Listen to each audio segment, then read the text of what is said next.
Hotel Transylvania 3, Summer Vacation, Monster Cruise. Mavis didn't know what to do.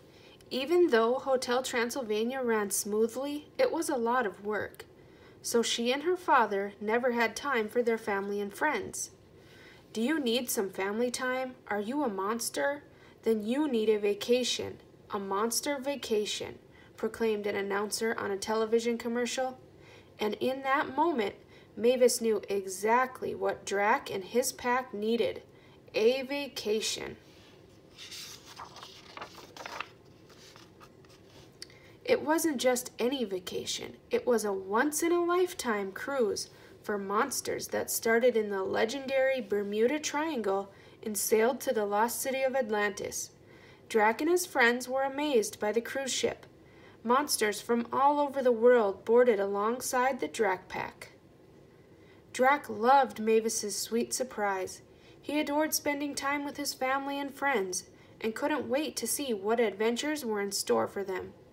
Exotic locations, gourmet dining, non-stop entertainment, Drac was ready for whatever came his way.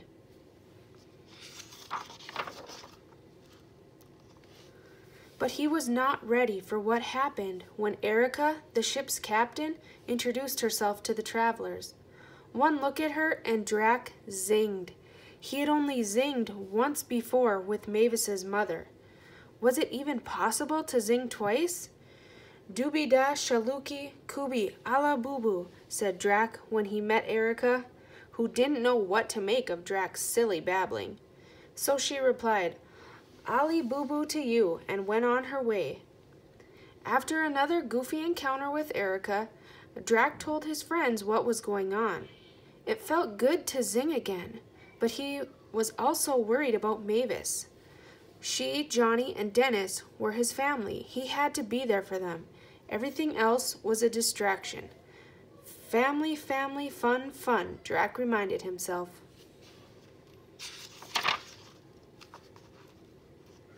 The Drac pack was excited for him. They loved seeing Drac so happy. Make some small talk, encouraged Murray. Ask her if she likes coffins, said Griffin. Compliment her. Your neck looks delicious, suggested Frank. Just then Captain Erica came walking by. Drac seized the moment. Your delicious neck wrappings are in the nice coffin. Would you like to see my parts? Asked a hopelessly tongue-tied Drac. That night Drac snuck away to meet Erica. At dinner she pretended to be interested in him so she could feed him garlic-laced guacamole. She hoped it would do him in. Whew! Instead of dying, he tooted.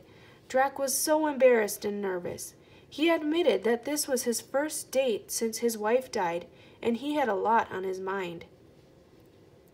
The past stays with us, but we make our own future, said Drac.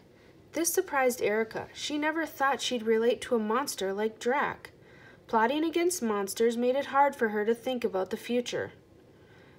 The night got worse. Drac had forgotten that he had offered to babysit Dennis. When an angry Mavis arrived at the restaurant, Drac told her it was just a business meeting. His date did not end well.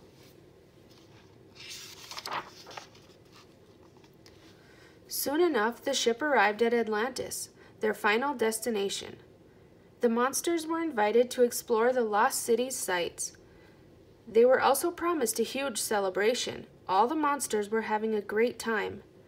Correction, most of the monsters were having a great time.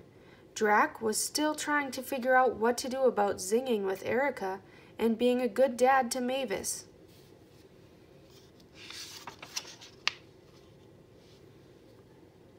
Drac had to set things straight. I have to tell Mavis the truth. Right after I talked to Erica. He explained to his friends who were enjoying the Kraken's singing. A curious Drac spotted the ship's captain who'd captured his heart. She seemed to be sneaking off, so he followed her. Erica crept down a staircase and entered a passageway toward an underground pool. She dove into the water. Drac followed her.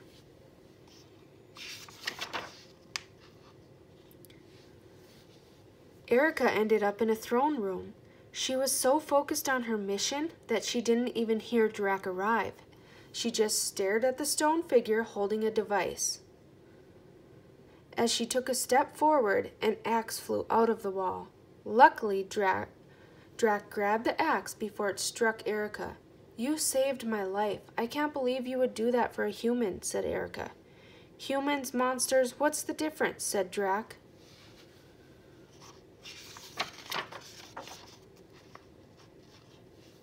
Erica didn't believe Drac, so she tested him. She told him she was there to reclaim a family heirloom.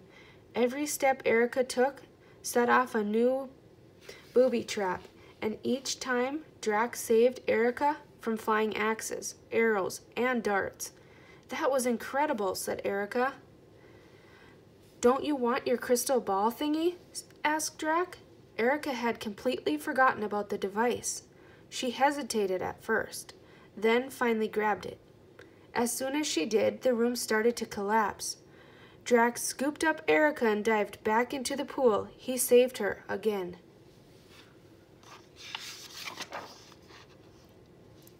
But before Drac and Erica could catch their breath, Mavis confronted the couple. She'd been following them. Seeing her father impaled with all the axes, arrows, and darts convinced Mavis that Erica was up to no good. "What are you doing to my father?" yelled Mavis. Drac finally admitted that he had zinged with Erica.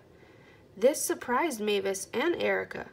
"I could never be with a monster," said Erica as she ran away.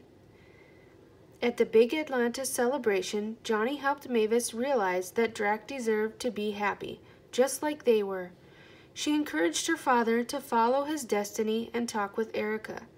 Drac went looking for Erica.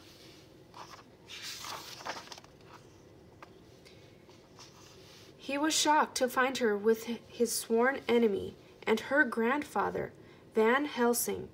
The trip to Atlantis, the mysterious device, it was a trap to destroy the monsters.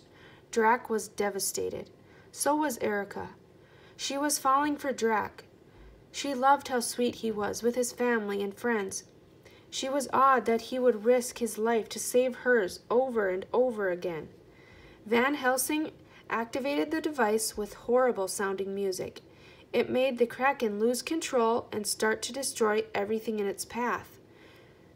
Drac tried to fight the Kraken, but it was too strong. Suddenly, Erica realized that monsters and humans were more alike than not. It was her turn to save Drac.